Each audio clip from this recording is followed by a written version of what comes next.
नारायण नारायण। आइए देवर्षि आइए, स्वागत है आपका।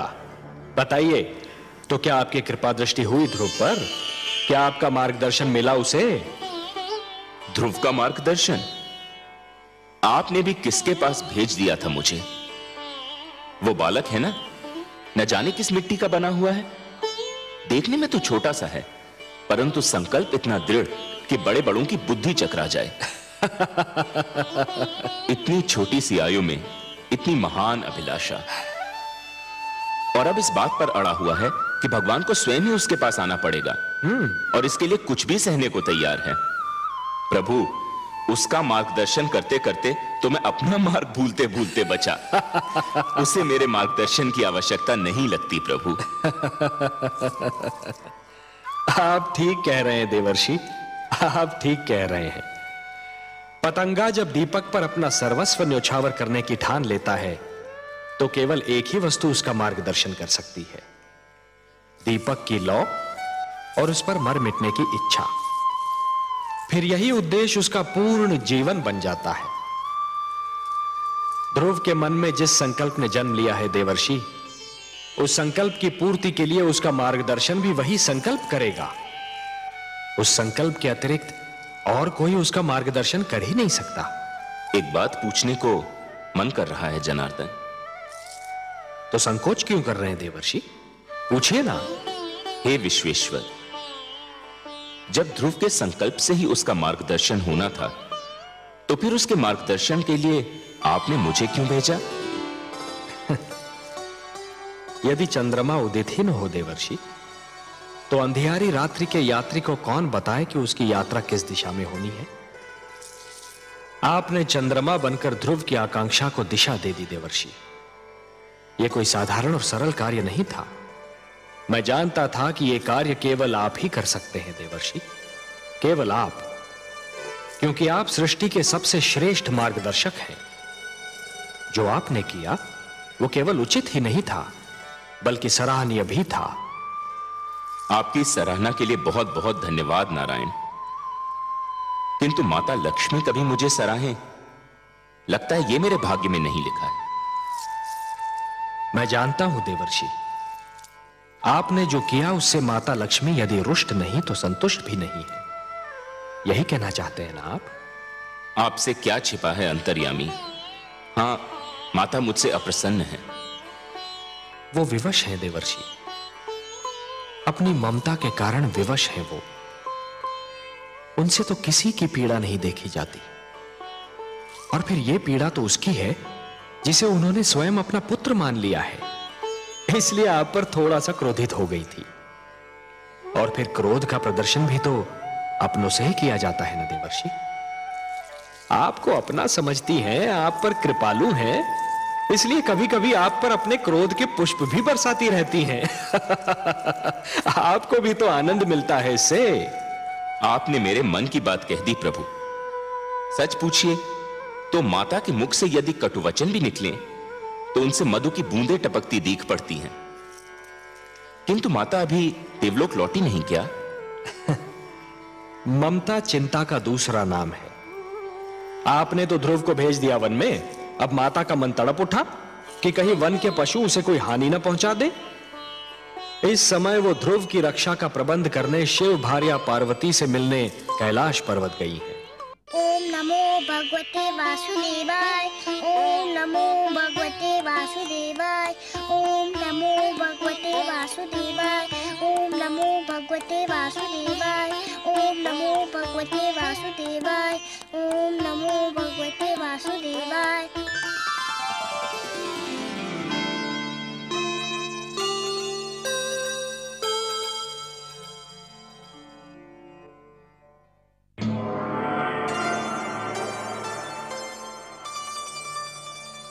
प्रणाम देवी। प्रणाम। हमारे अहोभाग्य कि विष्णु भार्या ने शिवलोक में पधारकर उसे पावन कर दिया। विराजिए। लेकिन देवी, यदि आप मेरे पति भोलेनाथ के दर्शन के लिए पधारी हैं, तो वो इस समय काशी में विराजमान है। मैं आपसे मिलने आई हूँ। तब तो मैं अपने भाग्य पर जितना गर्व करूं उतना कम है देवी। मेरी समझ में नहीं आता मैं इतने महान अतिथि का सत्कार किस प्रकार करूं। ये तो आपकी महानता है जो मुझे इतना सम्मान दे रही हैं, किंतु सत्य तो ये है कि आज मैं शिवलोक में अतिथि नहीं याचक बनकर आई हूँ। एक विनती लेकर उपस्थित हुई हूँ। विनती? कैसी बातें कर रही हैं देवी? आदेश दीजिए, आज्ञा दीजिए। संपूर्ण संसार जानता है शिव के हृदय में विष्णु वास करते हैं। परंतु देवी, आपको चिंताग्रस्त देखकर मुझे आश्चर्य हो रहा है। मन में चिंता बैठी हो तो मुख दर्पण में उसकी छाया आ ही जाती है। जब कोई माँ अपने पुत्र के लिए चिंता करती है तब वो छिपाई नहीं छिपती। माँ, पुत्र? मैं कुछ समझी नहीं देवी। आप किस माँ और किस पुत्र की बात कर रही हैं? मैं अपने पुत्र की बात कर रही हूँ शिव भार्या। आपका पुत्र? ये कैसी पहेली बुझा रही हैं देवी? कोई पहेली नहीं है देवी। आप तो जानती हैं ना, मानव लोक के एक छोटे से बालक ध्रुव ने भगवान विष्णु से मिलने की ठान ली है और इसके लिए वो कोई भी कष्ट उठाने के लिए तैयार हो गया है। जानती हूँ देवी, लेकिन वो आपका पुत्र तो नहीं है। अवश्य नहीं है, पर मैं उसे अपना पुत्र मान चुकी हूँ। उसने भी मुझे माँ कहा है। देवी, यदि मेरे योग्य कोई सेवा हो तो आपकी आज्ञा सिर माथे पर। आदेश दीजिए। नन्हा ध्रुव घने वन में घोर तपस्या कर रहा है। उस वन में भयानक पशु हैं। मुझे भय है मेरे ध्रुव पे कोई संकट ना आ जाए। देवी, वनराज आपके वाहन हैं, उन पर आपका अधिकार है। मेरे ध्रुव पे कोई संकट ना आए, यही प्रार्थना लेकर मैं आपके पास आई हूँ। बस इतनी सी बात देवी। यदि इसी चिंता ने आपको पीड़ित कर रखा है तो इसे अपने मन से निकाल फेंकिए। मैं आपको आश्वासन देती हूँ कि वत्स ध्रुव पर आंच भी नहीं आने दूंगी। आप कितनी महान हैं। त्रिलोक के सबसे बड़े दानी की आप हृदय स्वामिनी हैं। आपका हृदय इतना विशाल है कि जो भी आपसे सहायता मांगने आता है उसे आप निराश नहीं करती। अब मुझे विश्वास हो गया है कि मेरे ध्रुव का अमंगल नहीं होगा। आपकी जय हो देवी पार्वती, जय हो।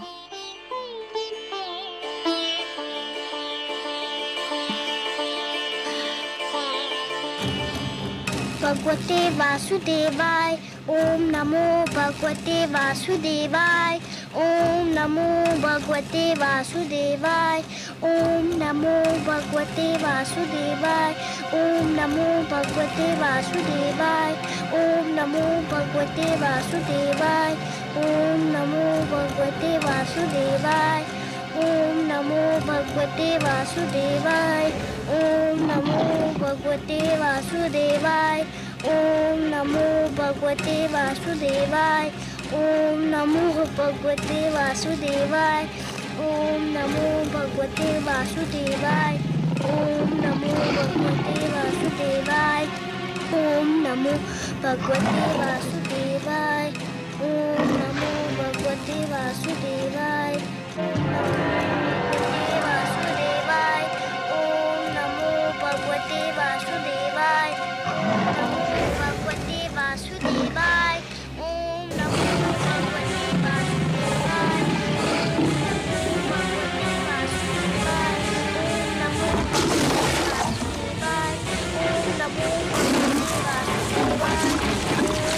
नमो भगवते वासुदेवाय।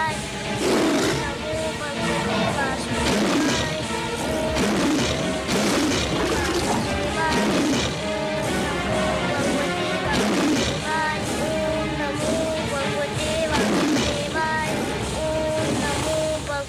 वासुदेवाय। ओम नमो भगवते वासुदेवाय। ओम नमो भगवते धन्य हो पुत्र, वासुदेवाय। धन्य है तुम्हारी ये तपस्या, तुम्हारा ये विश्वास, तुम्हारा ये दृढ़ निश्चय। पुत्र, तुम्हारी ऐसी तपस्या से तो बड़े बड़े ऋषि मुनि भी सीख लेंगे। तुम्हारा सदैव कल्याण हो, यही मेरा आशीर्वाद है।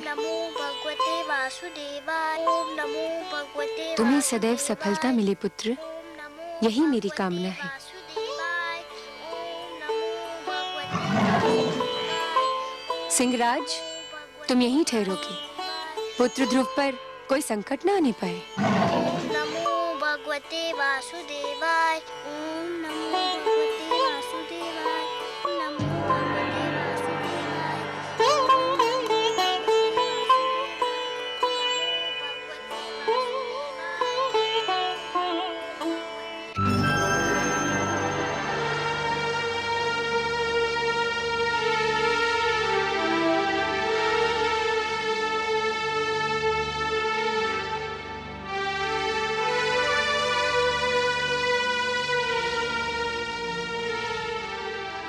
आइए देवी, पधारिए।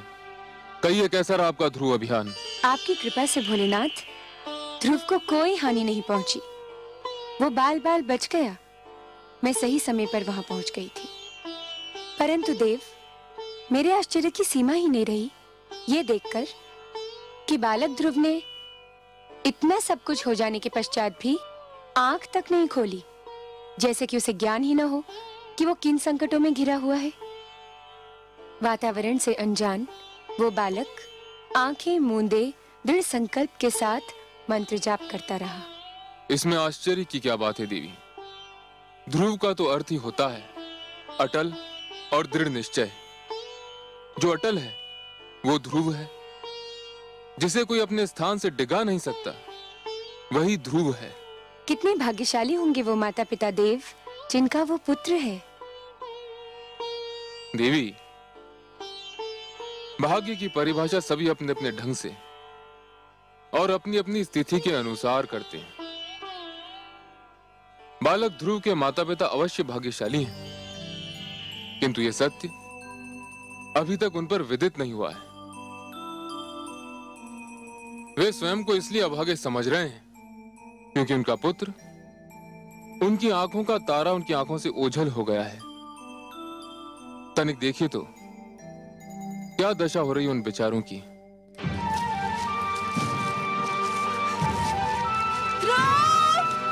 पुत्र ध्रुव!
नहीं नहीं, हे जल, हम प्यास से तड़प रहे हैं, परंतु हम तुझसे अपनी प्यास कैसे बुझाएं? न जाने हमारे लाडले पुत्र ध्रुव की प्यास तूने बुझाई है या नहीं।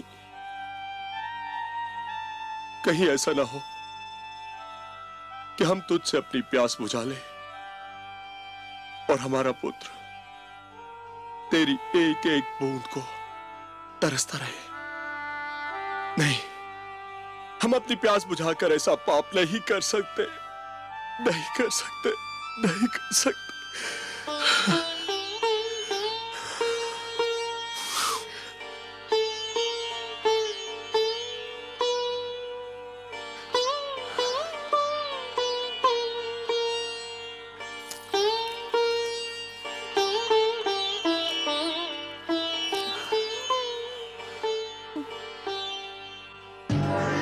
नारायण नारायण। देवऋषि आप, महारानी सुनीति, लगता है हमारे भाग्य जाग गए। आपके दर्शन करके तो हम धन्य हो गए।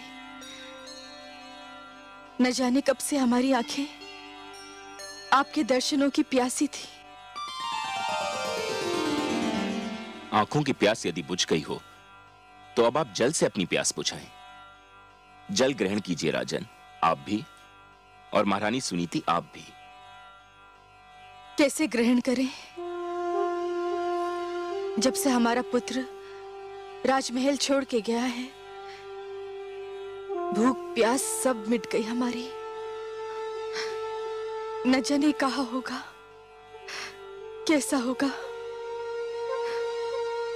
उसे ढूंढ ढूंढ के थक गए हम। राजभवन का पाला हुआ, न जाने किन मार्गों में ठोकरें खा रहा होगा वो। आपका पुत्र भगवान विष्णु की खोज में निकला है। जो भगवान की खोज में निकलते हैं, जिनके मन में वो रम जाते हैं, उन्हें भगवान अपनी अनुकंपा की छत्र छाया में ले लेते हैं। संसार की कोई भी विपदा उन्हें छू भी नहीं सकती। हमारा पुत्र कहाँ है इस समय? मैं ये तो नहीं बता सकता देवी, परंतु इतना अवश्य कह सकता हूं, वह जहां भी है सुरक्षित है। क्या हम उसे मिल सकते हैं देवऋषि? यह भी संभव नहीं है, क्योंकि ध्रुव भगवान विष्णु के अतिरिक्त किसी से मिलना नहीं चाहता। फिर आप उससे कैसे मिल सकते हैं? हे देवर्षि, क्या हम उसकी एक झलक भी नहीं देख सकते? नहीं देवी, यह भी संभव नहीं है। क्यों संभव नहीं? इसलिए क्योंकि उसे स्वयं भगवान विष्णु की एक झलक देखने की धुन है, इसलिए आप उसे देख न पाएंगी। मेरा परामर्श मानेंगे राजन? आज्ञा दे प्रभु। आप अपनी राजधानी लौट जाइए। यह संभव नहीं है देवऋषि। मैं प्रण कर कर निकला था कि लौटूंगा तो ध्रुव को साथ लेकर, नहीं तो मैं भी नहीं लौटूंगा। नारायण नारायण। महाराज उत्तानपाद, आप भी विचित्र प्राणी हैं। क्यों प्रभु? आपने तो मानो ठान ली हो कि जीवन भर वही करेंगे जो दूसरों के लिए कष्टदायक हो। ये आप क्या कह रहे हैं प्रभु? मैंने तो कभी किसी को कोई कष्ट नहीं पहुंचाया। किसको नहीं पहुंचाया? कौन सा धर्म निभाया आपने जिससे दूसरों को सुख मिले? मैं आपका कटाक्ष समझा नहीं प्रभु। कटाक्ष नहीं, ये सत्य है राजन। सबसे पहले आप पति धर्म भूले। आपने सुंदरता में अधिक रुचि ली, नीति को महत्व नहीं दिया। सुंदर सुरुचि को पाकर आप सुशील सुनीति को भूल गए। आपने पिता का भी धर्म नहीं निभाया। इसलिए आज आपके जिस पुत्र को आपके स्नेह की छांव में होना था, वह इस झुलसाती धूप में भटक रहा है। और अब अपनी प्रजा को कष्ट देकर आप एक राजा के धर्म से भी विमुख होना चाह रहे हैं। परंतु प्रभु, मैंने प्रजा को तो कोई कष्ट नहीं दिया है। कैसे नहीं दिया? राजकाज की बागडोर और अपनी प्रजा के हित को एक स्वार्थी नारी की दया पर छोड़कर आप समझते हैं कि आपने अपनी प्रजा को बहुत सुख दिया है। जो राजा अपने परिवार की समस्या में पड़कर अपनी प्रजा के हित को भूल जाए, उसे राजा कहलाने का कोई अधिकार नहीं है। एक सुंदर नारी की सुंदरता में आप ऐसा फंसकर भटके कि धर्म का मार्ग ही भूल गए। राजन, जब एक व्यक्ति भटकता है तो केवल वही व्यक्ति भटकता है, किंतु जब एक राजा भटकता है तो पूरा देश भटक जाता है, राष्ट्र भटक जाता है। आप सत्य कहते हैं प्रभु, परंतु मेरे लिए अपने पुत्र को भूल पाना संभव नहीं।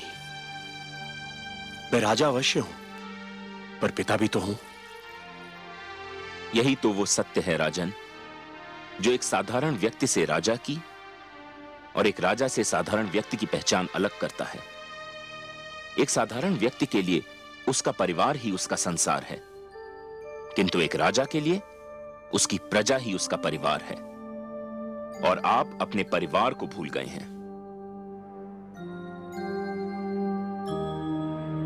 अब भी समय है राजन,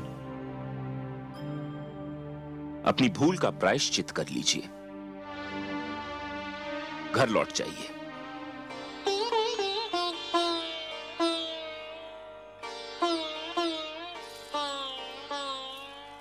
देवर्षि, आप तो मेरे पूज्य पितामह हैं, सृष्टि के सबसे महान पथ प्रदर्शक हैं।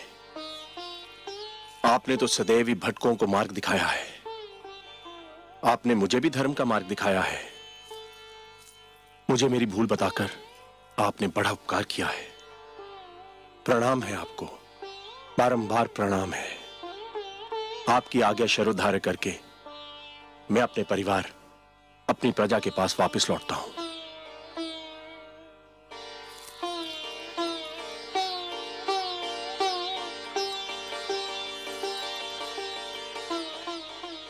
चलिए महारानी।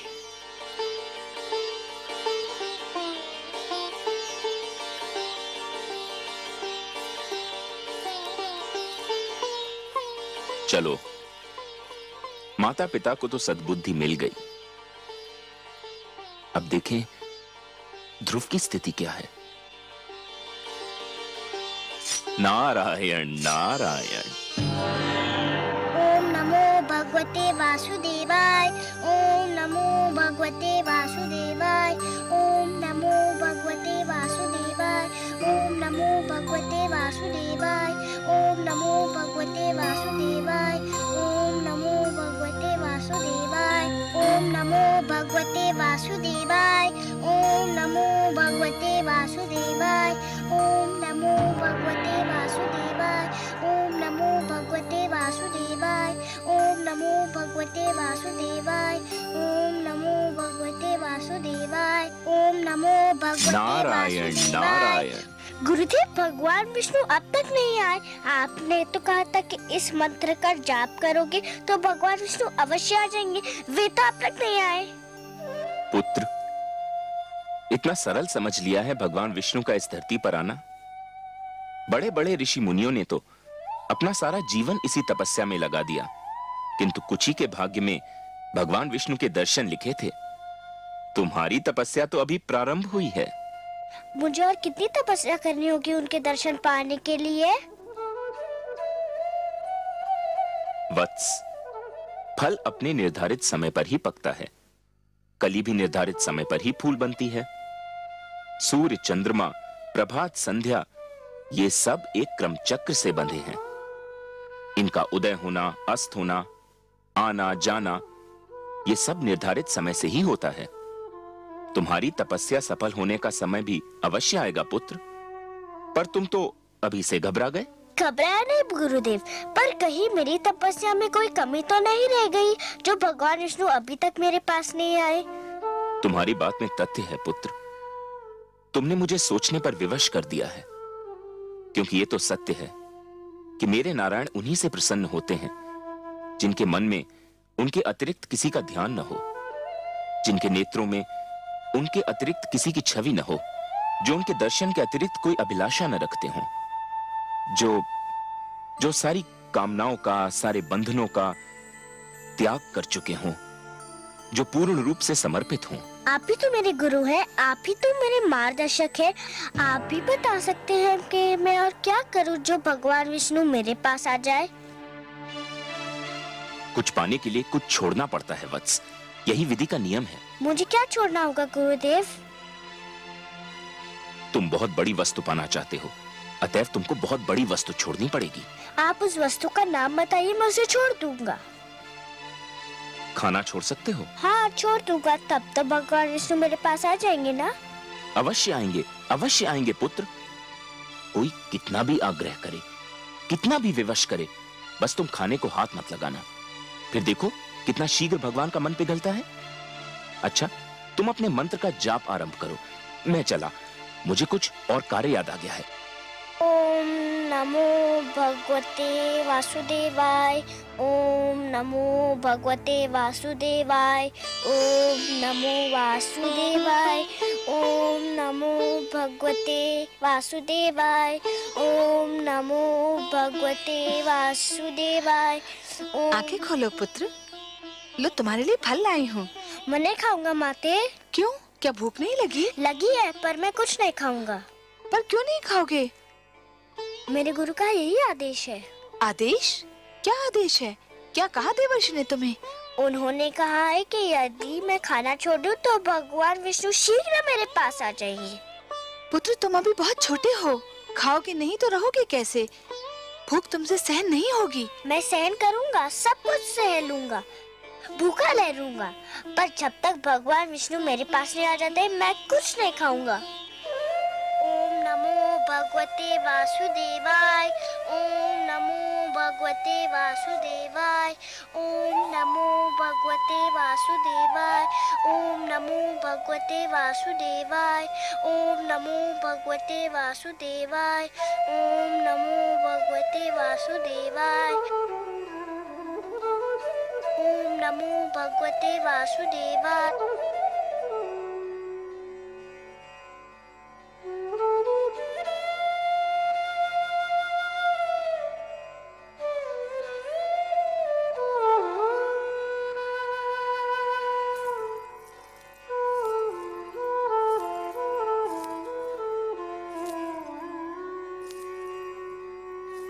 आपका मुख आपके मन का दर्पण है देवी। मन में चिंता हो तो उसकी छाया आपके मुख पर कहीं दूर से दिखाई देने लगती है। और आज तो आप सिर से पांव तक चिंता की मूर्ति बनी हुई हैं। सब कुशल तो है? कुशल कहाँ कमल नयन, देवर्षि नारद को न जाने समस्याएं खड़ी करके क्या आनंद आता है। एक और नई समस्या खड़ी कर दी उन्होंने। अब कौन सा नया पुष्प खिलाया उन्होंने? पहले तो उसे वन में तपस्या करने के लिए छोड़ दिया। मुझे यही चिंता क्या कम थी कि वन के पशुओं से उसकी रक्षा कैसे होगी। और अब उन्होंने ध्रुव को आदेश दिया है कि आहार भी त्याग दे। देवर्षि ध्रुव के गुरु हैं। गुरु की आज्ञा का पालन करना शिष्य का कर्तव्य होता है। गुरु तो भगवान से भी बड़ा होता है। इसका अर्थ ये हुआ कि आप भी देवर्षि से सहमत हैं? वो तो नन्हा सा बालक है, तनिक सोचिए तो, आहार त्यागने से उसकी क्या दशा हो जाएगी। क्षमा कीजिए प्रभु, संभवतः आपको भी उसकी पीड़ा पर दया नहीं आ रही। ये आप नहीं बोल रही हैं देवी, ये आपके भीतर समाई हुई एक नारी, एक मां बोल रही है। यही समझ लीजिए करुणा सिंधु, पर मुझसे उसकी दशा देखी नहीं जाती। दया कीजिए उस पर, दया कीजिए मुझ पर। मुझे आपसे सहानुभूति है देवी, पर मुझे खेद है, मैं पक्षपात नहीं कर सकता। पक्षपात? कैसा पक्षपात प्रभु? धरती पर मनुष्य लोक में मेरे अगणित भक्त हैं।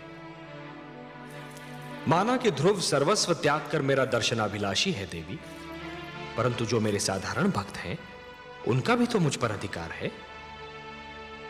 आप तो जानती हैं देवी कि जो भी सच्चे मन से मुझे पुकारे मैं उसी का हो जाता हूं। तो फिर यह कैसे संभव है देवी कि मैं अपने असंख्य भक्तों को भूलकर केवल एक बालक को कृतार्थ करूं? देवी, सूर्य अपना प्रकाश बांटते समय राजा के महल और दीन की कुटिया में अंतर नहीं करता। वर्षा का बादल मधुवन पर बरसता है तो मरुस्थल की प्यास भी बुझाता है। तो फिर यह कैसे संभव है देवी कि मैं अपने भक्तों में पक्षपात करूं? हे महादेवी, ये मत भूलिए कि ईश्वर भी ईश्वरत्व के नियम से बंधा है, और ईश्वरत्व का नियम है समानता। मेरी दृष्टि में समस्त मानव जाति समान है। मैं धरती पर जा अवश्य सकता हूं देवी, किंतु समस्त मानव समूह के कल्याण के लिए, केवल किसी एक के कल्याण के लिए नहीं। चाहे मेरा ध्रुव भूख प्यास से दम ही क्यों न तोड़ दे। मैं आपसे पहले भी कह चुका हूं देवी कि मैं विधाता के कार्यों में हस्तक्षेप नहीं कर सकता। मुझे आपसे सहानुभूति है, परंतु यदि विधाता ने उसके भाग्य में यही लिख दिया हो तो फिर यही होकर रहेगा।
गंधर्व मलय केतु, ये नन्हा सा बालक अकेले इस भयानक वन में क्या कर रहा है? देखते नहीं गंधर्व राज चित्ररथ भगवान विष्णु के मंत्र का जाप कर रहा है। ये बालक अवश्य ही उनका मन जीतने का प्रयत्न कर रहा है।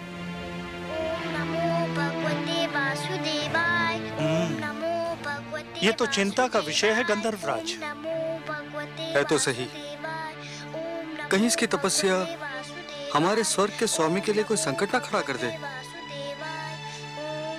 तब तो हमें तुरंत देवराज इंद्र को सूचित करना चाहिए। चलो, कहीं देरी ना हो जाए। भगवते वासुदेवाय, ओम नमो भगवते वासुदेवाय, ओम नमो भगवते वासुदेवाय।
देवराज, देवराज, देवराज, देवराज! क्या बात है गंधर्वराज चित्ररथ? क्या हुआ गंधर्व मलय केतु? तुम दोनों इतने घबराए हुए क्यों लग रहे हो? क्या कहीं कोई अनर्थ हो गया? अनर्थ हुआ तो नहीं देवराज, पर हो अवश्य सकता है। स्वर्ग पर संकट की छाया है। क्या कह रहे हो? तुम तो लगता है अपना मस्तिष्क ही खो बैठे हो। तुम बताओ मलय केतु, क्या बात है? हम दोनों एक वन से जा रहे थे कि हमें एक छोटा सा बालक भगवान विष्णु की तपस्या में मग्न दिखाई दिया। तो क्या हुआ?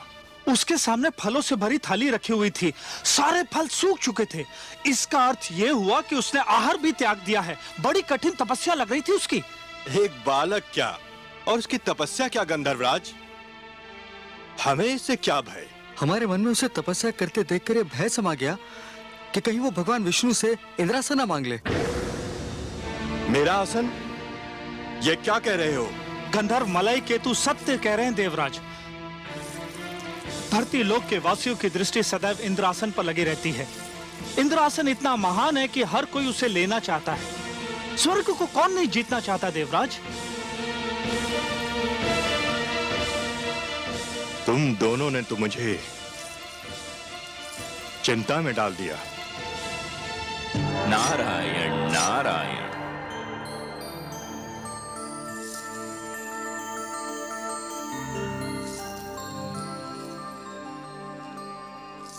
बड़ी शुभ घड़ी में पधारे आप देवर्षि। मैं सोच ही रहा था कि अपनी चिंता का भागीदार किसे बनाऊं कि आप आ गए। मैं आपकी कोई सेवा कर सका तो स्वयं को धन्य समझूंगा। आपको ज्ञात है कि एक बालक वन में भगवान विष्णु के लिए तपस्या कर रहा है? हाँ, मैं जानता हूं उस बालक का नाम ध्रुव है। क्यों कर रहा है वो तपस्या?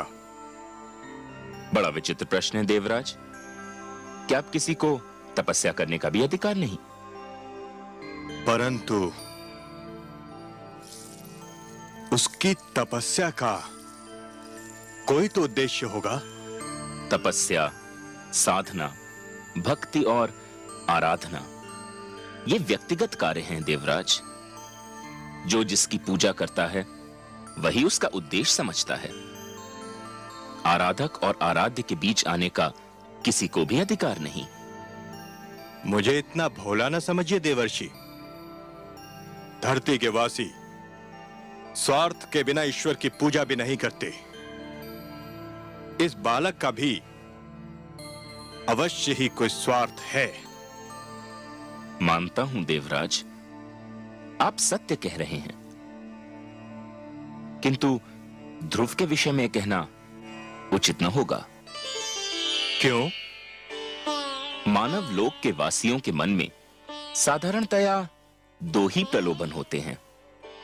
या तो उन्हें सत्ता का लोभ होता है या फिर धन का। ध्रुव महाराज उत्तानपाद का ज्येष्ठ पुत्र है, सो उसे सत्ता का क्या लोभ होगा? सत्ता तो आज नहीं तो कल उसके हाथों में आनी ही है। और आप तो जानते ही हैं देवराज कि धरती पर जिसके हाथों में सत्ता होती है उसके चरणों में धन का ढेर लग जाता है।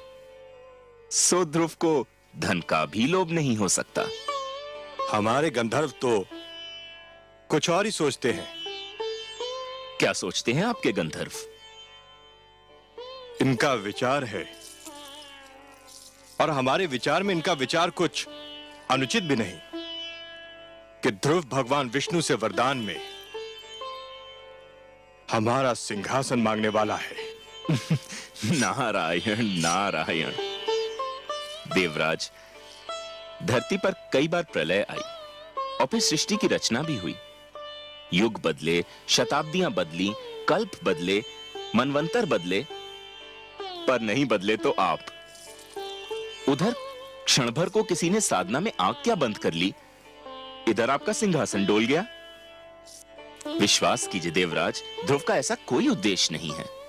आप जानते हैं देवर्षि की इंद्रासन पर सबकी आंखें लगी रहती हैं। पहले भी कई बार कई लोग इसे हत्याने का प्रयास कर चुके हैं। मुझे यही चिंता है। आपको चिंतित रहने का इतना अभ्यास हो चुका है देवराज कि यदि आप चिंतित न लगें तो अधूरे से लगते हैं।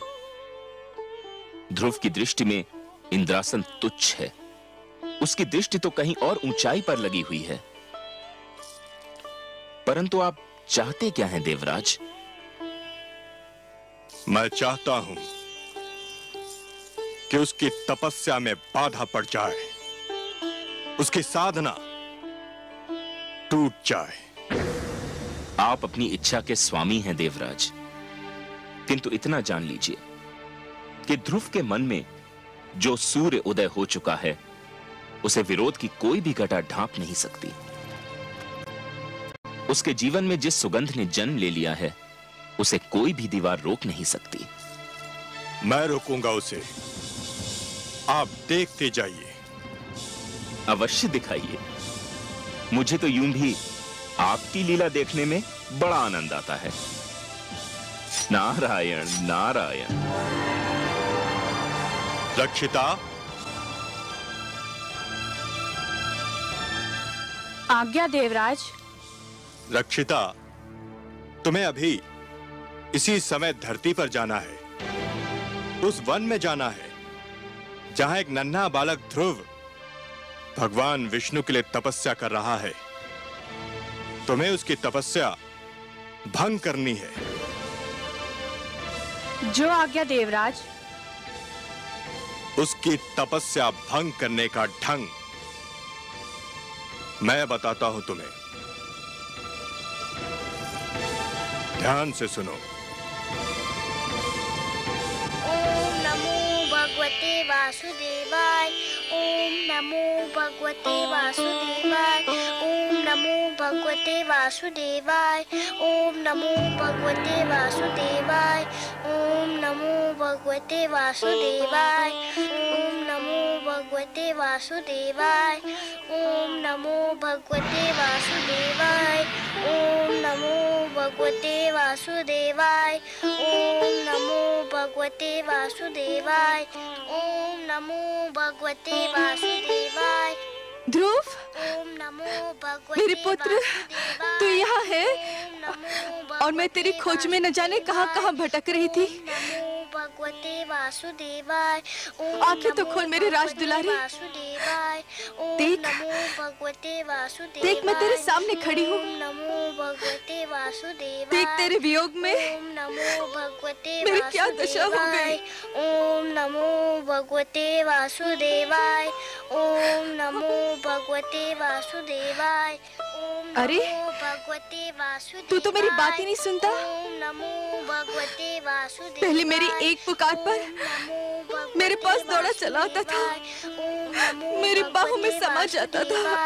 ओम नमो भगवते वासुदेवाय। ये तुझे क्या हो गया है ध्रुव? ओम नमो भगवते वासुदेवाय। ओम नमो न जाने किसने जादू टोना कर दिया मेरे राजकुमार पर। ओम नमो भगवते वासुदेवाय। मेरे लाल, बंद कर दे अपनी तपस्या। तेरी इच्छा पूरी हो गई है। महाराज, तुझे अपनी गोद में बिठाने को तैयार हो गए हैं। तेरी विमाता सुरुचि ने भी अपनी भूल स्वीकार कर ली है। चल मेरे लाल, राजमहल तेरी प्रतीक्षा कर रहा है। ओम नमो भगवते वासुदेवाय। ओम नमो भगवते वासुदेवाय। हाय मेरे भाग्य, मेरी आंखों की तारी, मेरे मन के चैन, ये तेरी आयु नहीं तपस्या करने की। अभी तो तेरे खेलने कूदने के दिन है। तूने अभी जीवन में देखा ही क्या है। तुझे मेरी सौगंध, बंद कर दे ये जाप। नमो भगवते वासुदेवाय। ओम नमो भगवते वासुदेवाय। यदि तूने ये जाप नहीं बंद किया तो मैं अभी यहीं तेरे सामने अपने प्राण त्याग दूंगी। ओम नमो भगवते वासुदेवाय। ओम नमो भगवते वासुदेवाय। ओम नमो भगवते वासुदेवाय। ओम नमो भगवते वासुदेवाय। ओम नमो भगवते वासुदेवाय। ओम नमो भगवते वासुदेवाय। ओम नमो भगवते वासुदेवाय। ओम नमो भगवते वासुदेवाय। ओम नमो भगवते वासुदेवाय। ओम नमो भगवते वासुदेवाय। ओम नमो भगवते वासुदेवाय। ओम नमो भगवते वासुदेवाय।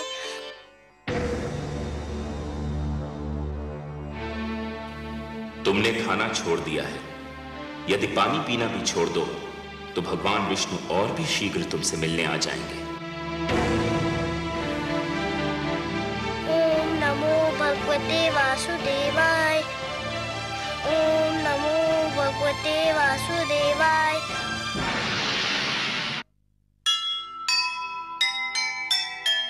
यह कैसा संकल्प है, यह कैसा विश्वास।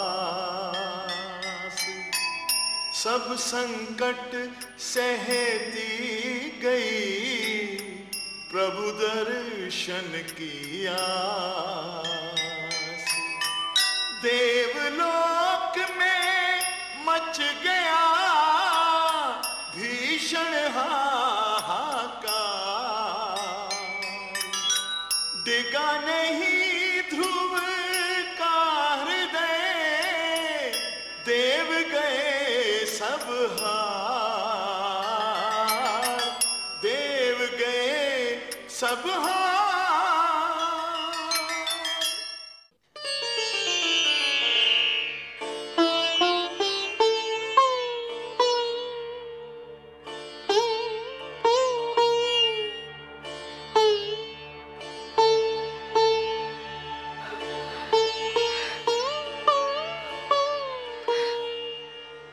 हे करुणा सिंधु,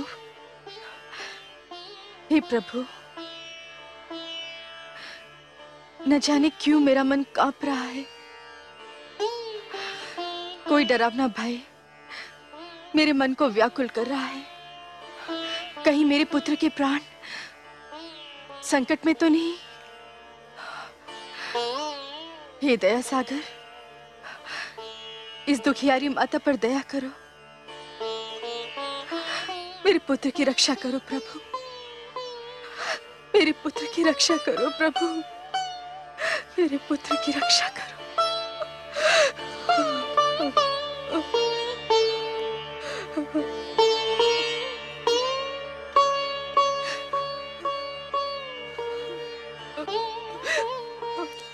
मेरे पाप का दंड मेरे पुत्र को न देना परमेश्वर। उसे कुछ हो गया तो मैं जीते जी मर जाऊंगा।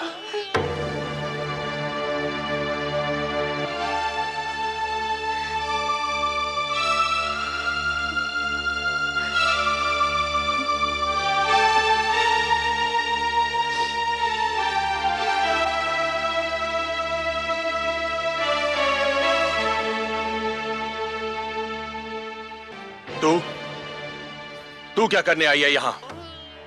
इसकी ममता के संसार में आग लगाकर उसके जलने का दृश्य देखने आई है? नहीं महाराज। क्या मिला तुझे हमारा सुख चैन छीन कर? धिक्कार है तुझे। चली जा, चली जा, नहीं तो मैं अपने क्रोध पर नियंत्रण नहीं रख पाऊंगा। जाने दीजिए स्वामी, जाने दीजिए। आप नहीं जानती महारानी सुनीति, यह सब इसी दुष्नारी का किया धरा है। ना ये ध्रुव को हमारी गोद से उतारती और ना हमें ये दुख भरे दिन देखने पड़ते। मैं कहता हूं चली जा, चली जा यहां से, कहीं मेरे हाथों से तेरी हत्या ना हो जाए। ऐसा मत कहिए स्वामी, सुरुचि को दोष देकर हम केवल अपने मन को बहला सकते हैं। ये तो नियति का खेल है। भाग्य में पुत्र वियोग लिखा था, सो मिलकर रहा। इसमें सुरुचि क्या करती? मैं नहीं मानता।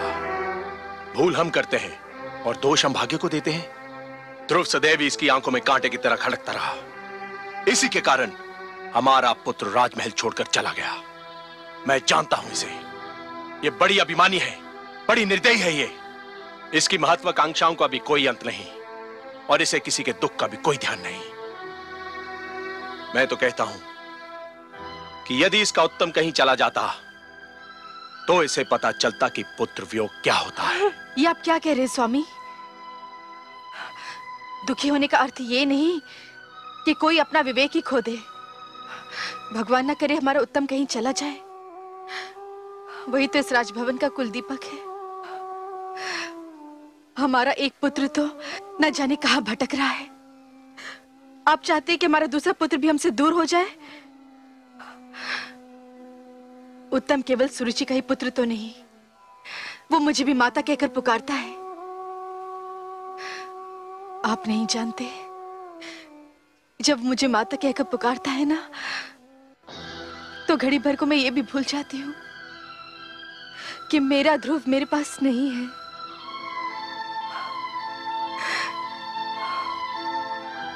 उत्तम के लिए कोई भी शब्द आप अपने मुंह से मत निकालिएगा। सुना तुमने सुरुचि?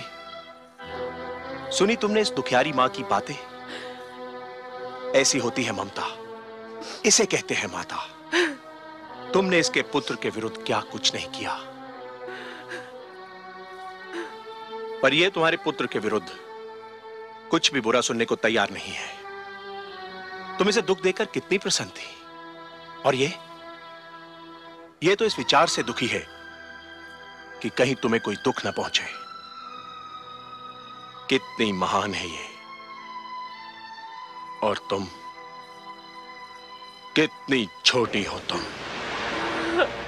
धिक्कार है तुम्हें सुरुचि, धिक्कार है तुम्हें। अग्निदेव, अग्निदेव, कहां हैं आप? अग्निदेव, अग्निदेव, शीघ्र आइए। मेरी योग्य सेवा देवेंद्र। रक्षिता का अभियान विफल हो गया। उस ढीठ बालक ध्रुव ने मंत्र का जाप नहीं बंद किया। उसकी तपस्या में कोई विघ्न नहीं आया। तो फिर अब आप क्या चाहते हैं देवराज? अब आप उस बालक के चारों ओर अग्नि का ऐसा घेरा डाल दीजिए कि वो भयभीत होकर मंत्र ही भूल जाए। जैसे भी हो उसे रोकिए। उसकी तपस्या भंग होनी चाहिए।